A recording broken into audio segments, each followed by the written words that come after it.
Welcome to the BFME2, the Rise of the Witch King, for a 1v1 replay commentary in an amazing matchup between great players.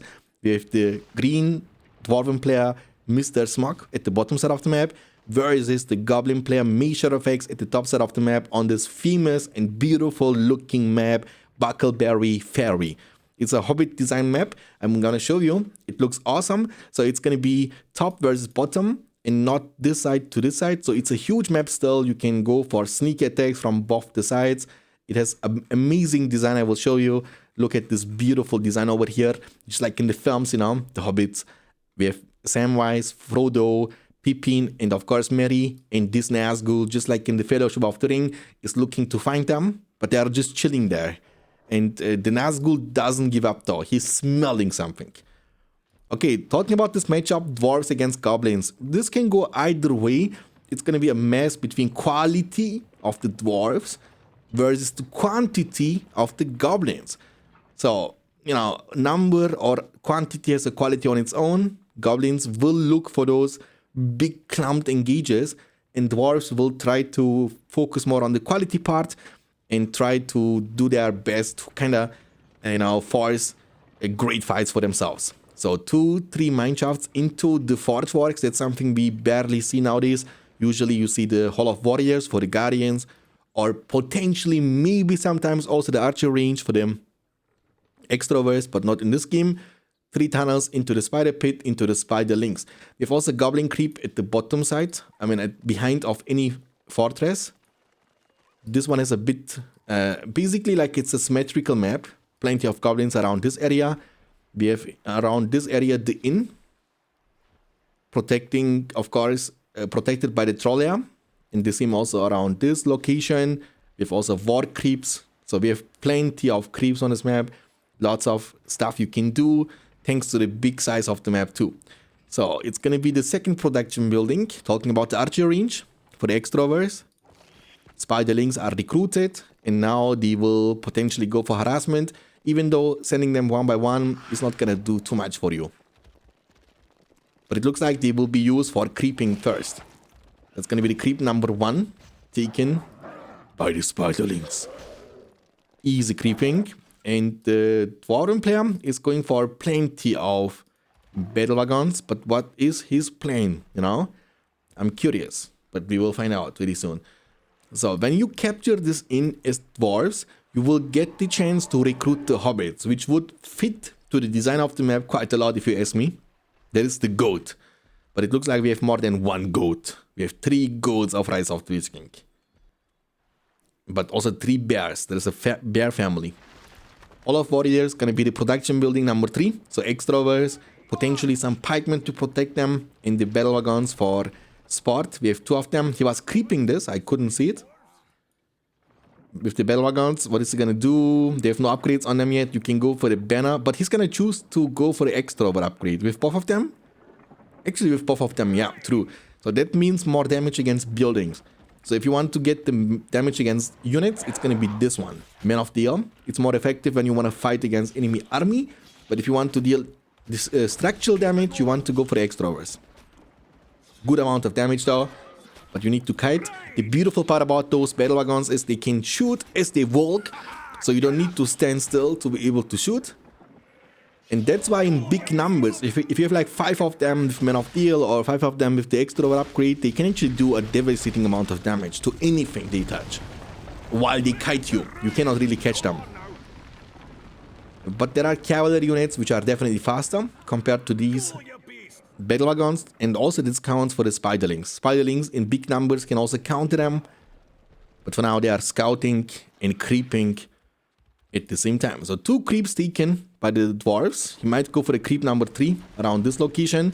Very powerful battle wagons. As they walk over the trees, they are able to chop them, knock them down on the ground. And we have plenty of Spiderlings looking to destroy some of those mineshafts. So we have a lot of production buildings actually. We have a Spider Pit level 1. We have 3-4 Goblin Caves in total. Later on he might also go for the Spider Pit level 2, you know, to recruit some Spider Riders. And very later on you can also go for the Fissure to recruit the Half-Troll Swordmen, Half-Troll Pikemen, or even Cave Trolls, even Fire Drakes. plenty of options. PowerPoint wise, we have 6 PowerPoints, but he didn't pick anything from the spell book just yet. And has 600 command points collected. That's a big army with the horde bonus. And they will be pushing forward. This army has too many archers though. And Mr. Smog went for a rebuild opening and has 500 available command points in the bank. So he has no rallying call for the raw combat power. I think he wants to just beat him into trying to destroy this mineshaft and then use the rebuild in the last possible second to heal it up back to full HP. Is he gonna do this? Yes, he's gonna do exactly what I was just saying. And with this, he was able to defend himself. Even though these can trample into this army, of course, but remember, if you do this, you will get slowed down and the spiderlings will take you down. So, no PowerPoint chosen. 2,200 in the bank for major effects. He might go for the Shelob, the mother of the spiders, which also is a good counter to the battle wagons and a great hero against clumped army thanks to her splash damage. That comes to War Chant and big commitment. In the meantime, archer range level 2 actually for the Man of the Hill, and also the Hall of Warriors level 2 for the banner upgrade, coming in clutch for the Dwarven player Mr. Smog. The battle wagons are the target from the spider goblin archers. The spiderlings, you see, they are not committing, they're just waiting for the battle wagons to fully commit, and if they touch, oh my god, the damage was crazy, my man. And that's a big W. Too many archers and great micro and beautiful win.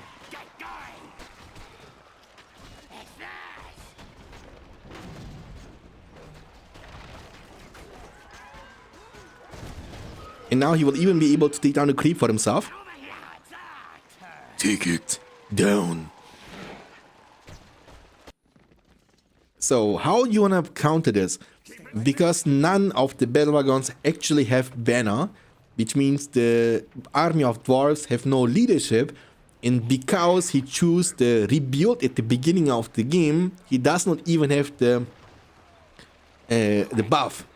So it's very difficult to fight against this army with buff when you have no buff yourself. But he's about to get the power points he needs to unlock the running call if he wants to. Sometimes people don't like to do this. They sit on the power points, try to get up to 10 power points in total to unlock the Dwarven riches. In order to get there, you need to pick the rebuild first. So maybe that's going to be the plan of this player. Banner has been already purchased. It's also a good upgrade on the Man of the Hill. That will unlock the level 2 ability, the Black Arrows, which is extending their range and dealing bonus damage to anything they touch. And the Goblin player is going for a hero. He had more than 3,000. So either it's going to be Shelob or potentially just maybe also the Dragon Lord Drogoth himself. Very soon we will see a hero approaching from this. Also going for the level 2 upgrade on the Goblin Cave. That's going to give them more HP. Actually, lots of HP boost. They usually have 1500 HP, those buildings. Now they will have 3000. Spider Allies has been used, big commitment. Now the battle wagons are in big trouble. They've been surrounded quite a lot. And this guy can't get away and will go down. By the way, they were fighting on the fire. That's not a good choice. This Man of the Hill are looking very strong. And the hero is actually the Dragon Lord. Dude, look, listen to me, okay? I'm a big fan of Dragon Lord, but, you know, fighting against Man of the Hill is going to be rough for him. Unfortunately for the dwarves, he doesn't have to fight. You can use the Dragon Lord for the map control, you can use him to chase down the enemy battle wagons, or in the worst case scenario, you can use him as a ranged hero, and every minute you can use Fireball from a long distance and farm basically levels. So now you see this boy, he saw him destroying his mineshaft. Now it's time for you to spam more and more Man of the Hill. And you know, the weakness of the Goblin faction is that they have not really a good counter. They do have some counters, but not like a very great counter. Look, the damage boost, bro. I'm telling you, the half of his HP gone thanks to the Black Arrows, but the Fireball dealt also a lot of damage in return. you need to have banner on one of your battle wagons. You have to have it. So your man of the year is going to deal more damage. I think that's going to be the plan for him, because he's going to get another one at least. The map is kind of split in two pieces. I want to show you something. Thanks to this upgrade on the fortress, you see the cave beds flying around it. The Goblin player is getting a lot of vision control, and I'm going to just show you how much. Look, he has like crazy vision control. It's like 55% of the map he's able to see. Like literally all of this area is he has vision of this. And I'm going to show you the Dwarven. Actually has also good vision thanks to these mine shafts, but not as much compared to his opponent. And this you cannot destroy. You can always lose your structures outside, but you cannot kill the cave pads. You need to destroy the fortress to be able to do this. Okay, 4 battle wagons. One of them is the well, one of them is the banner. That's good. So regeneration plus leadership. Spider Riders, one of the counters to a potential archer spam. The black arrows, you know, shooting even off screen. He has a lot of them, but 0 protection. So I don't know about that one actually. Like having 3 Spider Riders, you can commit into a big fight. But never mind, he was beating him to commit. There comes the front line now finally for dwarves. And this army of dwarves, again, has lots of quality, okay? So man of the year, all of them are level 2. The black arrows have a cooldown of 45 seconds. And then it's going to deal bonus damage with a longer extended range. And when all of them use at the same time their black arrows on the enemy Dragon Lord, I'm pretty certain that's going to hurt him. Maybe going to get him to only 10% HP, and he can never take a fight. But you can avoid the fight and go for the base trade instead, because this army has good amount of structural damage thanks to the Spider Riders, which are able to fight also with the swords. But remember, dwarves have the potential to pop on into this mineshaft and get out from this mineshaft. But then you need to fight in the terms of the goblins, and I don't know if that's what you want. It looks like he doesn't want to get out from this mineshaft. And he might need to get out from this one. Through, yeah, exactly. So, about the hero choices, what can be done? Dragon Lord healing back to full HP. When you have the Dragon Nest on your Goblin fortress as an upgrade, you can put him in front or on top of the fortress, and you can heal up back to full HP. For the choices of heroes for the dwarves, of course, King Brand could be a good counter. His Beast Slayer arrow is like a 80% burst damage on the enemy Dragon Lord. He's a very cheap hero, and also a hero that is easy to be leveled up with. Every archer hero has an easy time to level up without any problems. If you are not grouped, this Dragon Lord will punish you big time. Tunnel level 2 might go down, but the damage could not be undone. I think both players are kind of scared of a potential all-out fight, because the all-out fight might, even decide about the outcome of the game. Level 3 mineshafts all over the place, it's good. More builders, I think he lost one of them. Fire arrows could be also good. There, he already purchased them, that even means more damage. Also against structures, so you can take the structures down way quicker. That's a huge army though, like lots of archer damage. You can always use the bow mode for those Spider Riders too. They are using the bombard ability, and now this might be a big commitment, but you can see the Spiderlings are falling apart. Big commitment! Beautiful trample! The Dragon Lord is coming too. He has the Wing Blast ability. Will he get the chance to use it? Maybe he does not even need it. What a big W there for the Goblin player. And the damage could not be undone. But it's gonna be damage in return. You thought that's the whole army of the dwarves? Little you know, there was another one secretly hiding inside this mineshaft over there. And now the counter push. The reinforcements have finally arrived, just like in the films. 12 power points almost collected for major effects. The Goblin player, 1,000 available command points, but only 180 are being used out of it. 12 power points almost. 1,000 command points also for the Mr. Smog. Now we have reached a stage of the game in which both players will generate lots of resources. will build a huge army, and this will lead into this big, massive fiesta, epic fights. And also power points will fly. He also went for the upgrade on the fortress for a bit more durability. Spamming basically more and more spider riders. Got this to level 2. You need to get it to level 3 for the scavenge armor for more durability.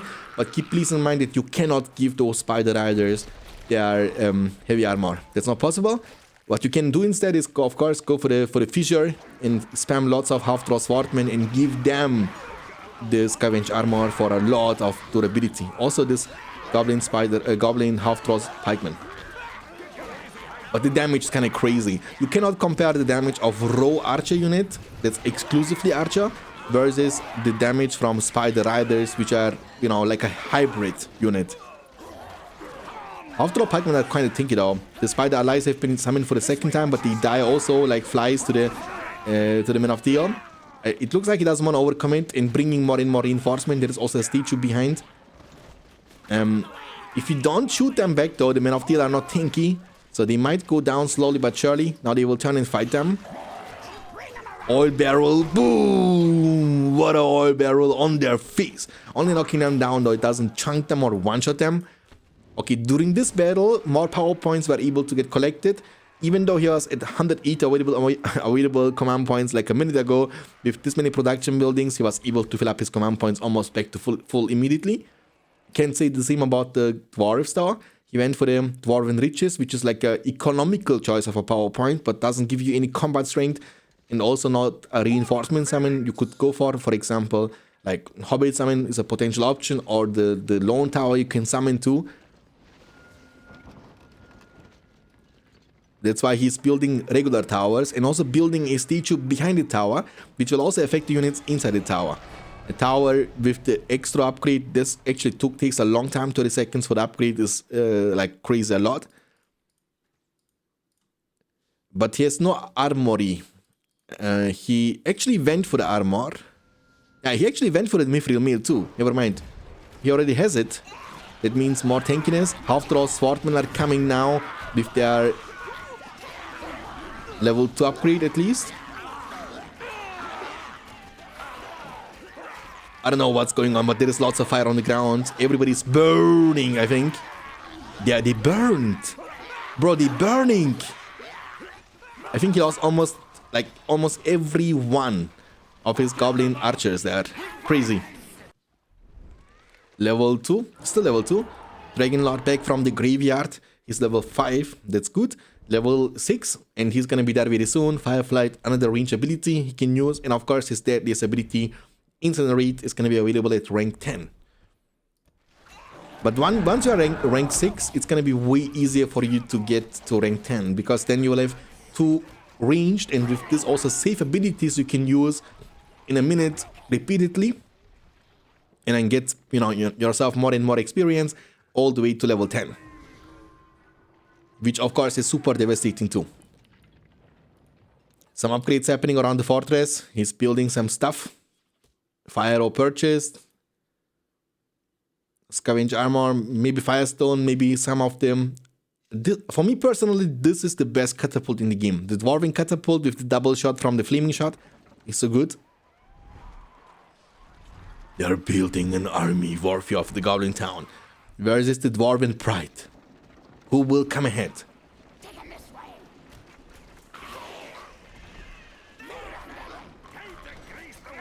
Okay, that's gonna be a big fight, boys. This is going to be a big, but the Watcher is coming in clutch and wiping out everything. That's how powerful the powers are. He was chunking, and if the Watcher didn't happen, I think that he could have gotten to, he would have been able to burst them down to like 0 HP. Dragon Lord is gonna be sent back to the fortress, heal up there back to full HP, and the goblins are not planning to stop. They are not going to stop. They will keep on moving.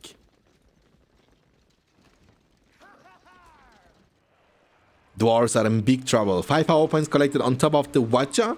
Still sitting on 1,000 command points. 3.4k. 99 problems. Money into 1. This guy's rich. Getting finally to level 3. Can't say the same about the Dwarves. They are not that rich though, compared to his opponent at least. And of course, it's a lot of resources you need to reinvest into rebuilding the army you just lost to the Watcher. But he still has a respectable amount of archers army. No heroes though. Only one hero from the Goblin player, Dragon Lord. Maybe Shelob could have been a choice too. And the siege will begin.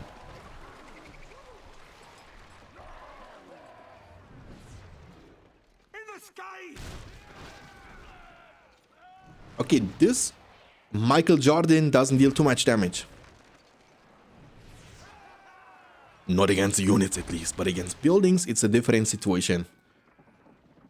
He's being surrounded from every location. He's going to be attacked very soon. And the siege weapons will always force their opponent to make a choice. He needs to now commit. If he doesn't commit, he will get outranged by this giant and slowly but surely lose the game. So now he's the one who needs to take the fight. Oh boy. The rallying call bursts with the black arrows. Crazy. Dragon Lord is still chilling and not planning to move, at least not for now. Everything purchased? Yes, sir. Oof, that's a big army still. I'm pretty certain that King Brand would have been a great choice in this situation. Also, King Dane. Ooh! He missed it. He missed the launch mighty catapult. He missed it. He was not expecting him to move. That's why you don't want to use it this way. When you use it this way, it's like a gamble. You gamble. You kind of hope that your opponent doesn't move. Fireball didn't do much. I think you want to use Fireball when they are clumped like this, because it also has splash damage. Now he has even scavenge armor on those Goblin archers. And the big fight will happen. Look this, it's gonna be a burst. But the Firefly will go off before he goes down. And still wiping out a lot.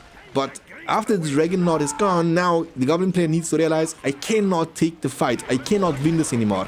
Even Mithril Mail on these battle wagons, as you can see the golden armor. The Men of Steel, if you had enough of them, there are actually more to be summoned from the spellbook. Lots of fire upgraded archers with their black arrows. He also went for this dragon, but this dragon will even have a harder time compared to the Dragon Lord, because he's not that ranged. And if he ever gets close, all the Dwarven players to do is right click on him with his archers. And I think you can burst them. Big trouble.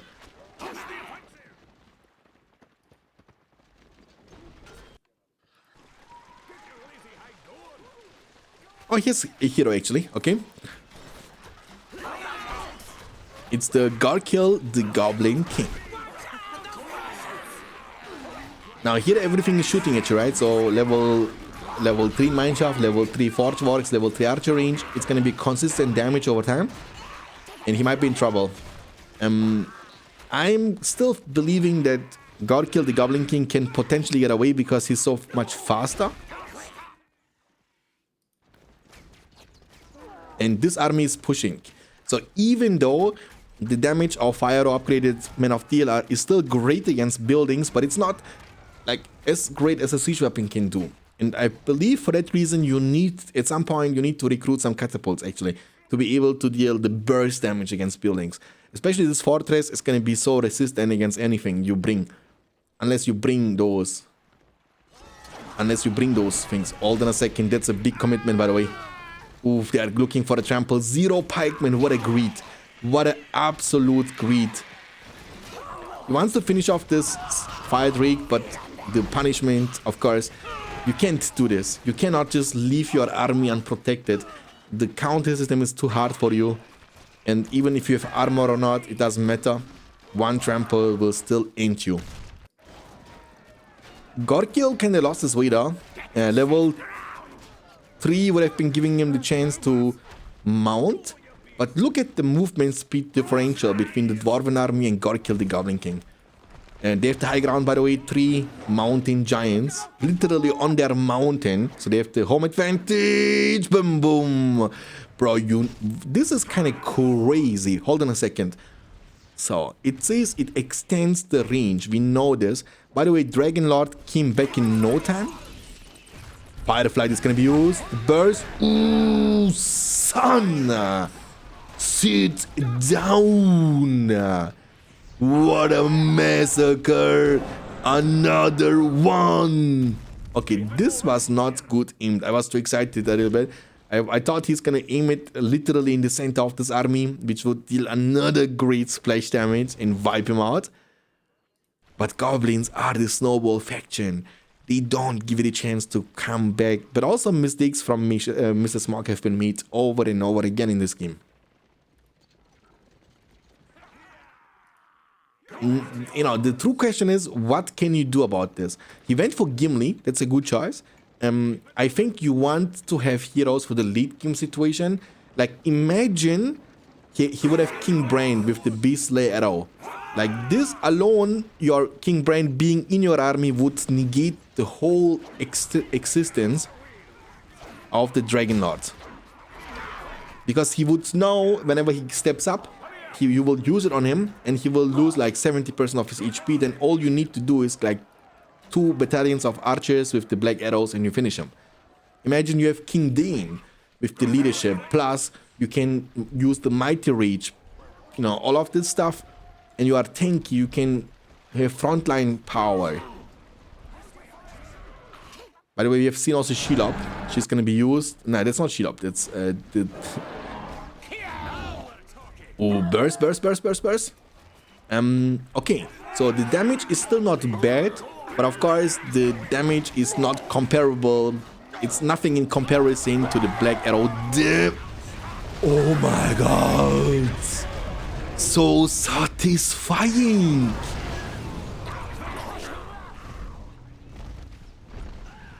This, my friends, we could call it the most valuable Balrog summon ever.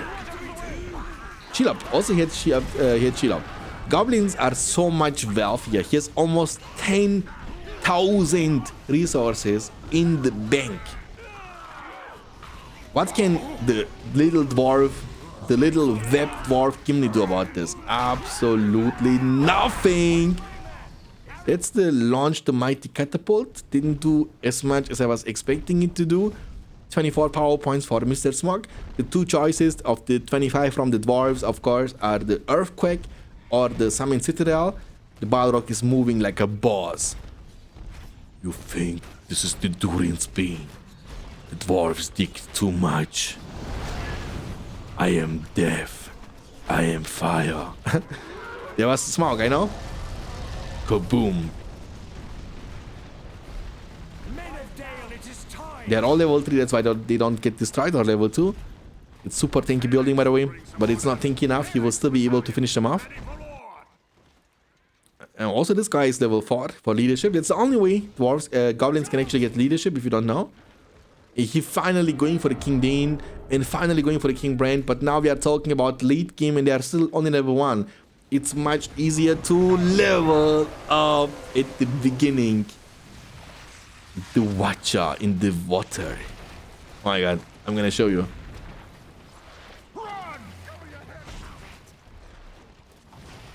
I don't want to click on his HP mark. Delicious. How does he see though? He's looking at the top. How can he know? Like but his eyes are directed to the sky. We also see the Fireflight again, level 8. I'm telling you, it's not super difficult for this guy to level up to level 10 once he's level 6 with the Fireflight and Fireball combination.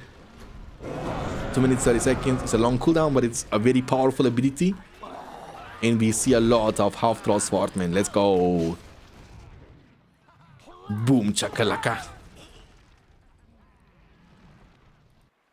By the way, guys, quick question to you. Let me know in the comment section down below what you think about this map. I think it's a good map though. And also, Major Effects, the Goblin player did a good job in this game. He went for the Summon Citadel. It's like, it's a good ability, don't get me wrong, it's always good, but it's like a 5,000 resources. You can do this yourself by investing 5,000. Maybe a bit more. Because you can immediately use to launch the Mighty Catapult. But it's not like the same destruction compared to the Balrog, for example. Or for the Goblins, they have the best 25, they can also go for the Dragon Summon. These are raw destruction powers. You have Earthquake, which is good against buildings. And you have also the Dwarven Citadel, which is also good against buildings, but you have nothing that can kill actually armies. Unlike, for example, the EOD. By the way, this guy is level 4, he has the leap attack. Level 5 will give you the option to always catch, for example, Izok. You will always be able to kill him. Also, this guy can be caught when he's on his foot. When he's not mounted, you can catch any hero on foot with this Slayer. The Dragon Lord is causing still lots of problems. Dwarves are good campers though. It's gonna be hard to break the defense of this guy with plenty of catapults and tower expansions around the fortress. And looking for Gimli, he's gonna use this the extra. The thing is, you can't even kill them anymore with your leap attack. Shelob is on the hunt. She's gonna whip him. A hero that's slow will even be slower. And also God Kill the Goblin King is gonna turn and fight him. King Dean doesn't seem to care about the situation. He's like, okay, I'm the king, I need to get myself in safety. Never mind, my people will not like this. I need to go back now and fight. He's kind of insecure about his decision. Leap attack is on cooldown. Man of Steel will be summoned for the second time. And level 5 is the golden threshold we are looking for. The summoned Citadel will be now used here to knock down this dude on the ground because he was getting siege. Now the double catapult shot and the tower shooting, this giant is gonna go down. And for now he's doing a good job defending himself. Extra will be used again. He's gonna cancel it actually. Gonna change his mind.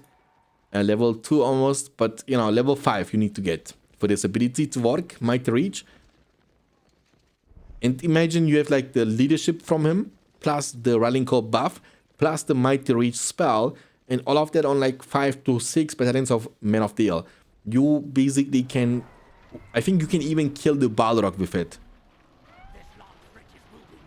But for now he's like he has taken a lot of economical damage. He's super behind. Also used the launch the Mighty Catapult. But this army is super durable, right? Scavenge armor on the Men of Steel, on the Half-Troll Swordman. Super great. Oof. Another beautiful. He actually killed all of them. Only one from each battalion was able to survive.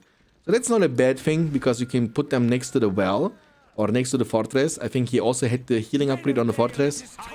But the commitment will start very soon. He also lost every production building he had, so he had to rebuild the archer range and get it back to level 2. All of that is going to cost him more resources and time, both of which he doesn't have. The siege continues. The leap attack has been used, but they didn't die. They didn't die actually. It's a level 3. It's the only level 3 mineshaft he had left, but it's gonna go down, dropping his command points down to 675. This fortress is about to be destroyed as well. He didn't even get the chance to get the Dwarven stonework for a bit more increased durability, and that's gonna be the second 25 power point from Major Effects, the Goblin player. Also in this situation, King Brand, level 7, Beast Arrow, like it's a must-have against Goblins. There are so many potential targets this shot would deal insane damage to. Shelob is one of those targets. The Mountain Giants, potentially the Fire Drake, the Dragon Lord, Balrog, the Summoned Dragon. Like so many valuable targets, and all of that can be almost bursted down to 0 with a very cheap hero who just got killed. The two Dwarven heroes against the world. The camera movement. They call me the professional cameraman. Slayer is a long cooldown, not 3 minutes cooldown. The whip to be used. Slow down, hell. Shelob is thinking the catapults like a boss. Men of Dale, it is time. Man of Dale, it's time, but I don't know what time it is. Maybe it's time for you to lose. The Dragon Lord approaching. Almost level 9. He's about to get it though. But it's taking lots of damage. Also from this Man of Dale. They are level 1 only. The extra doesn't hurt the Foul Beast. Not the Foul Beast. The Dragon Lord, I mean. The siege continues. Fire Drake behind. Plenty of mountain giants. He's summoning the hobbits. Trying to do it with the mighty catapult shot. 2 of the giants have been taken down. The hobbits are trying to finish off the 3rd one. Shelob is killing those innocent hobbits, but getting punished by the pikemen of dwarves. The leap attack.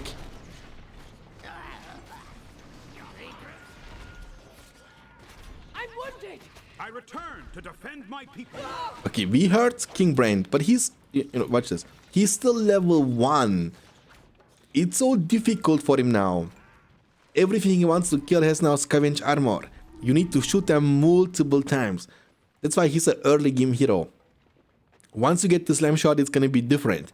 And then the breakpoint is going to be the Beast Slayer arrow. 1000 damage hit, which has like a damage scala versus monsters. So you can deal much more damage to this guy, for example. It deals way over 1000. Maybe it deals like 4000 damage or something.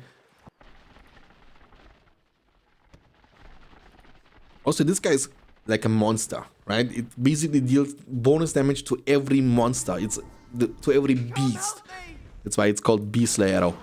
Big commitment with loads of half-throw swordsmen. The siege continues. That's gonna be the end of the fortress. Beautiful leap attack from Gimli. But Gimli can't win the game alone. That's not possible. The remaining production buildings are about to fall. He has only this production buildings, these 2. Building a tower to save the builder. But he would never be able to collect 5000 resources to ever be able to rebuild the fortress. And without the fortress, you have no access to your power points from your spellbook. You cannot use them. In the late game, I don't need to tell you how powerful and needed the power points are in this game. Level 9, unfortunately, we won't get the chance to see him level 10 for the Incinerate ability. And even if he would be level 10, there is nothing to use it on.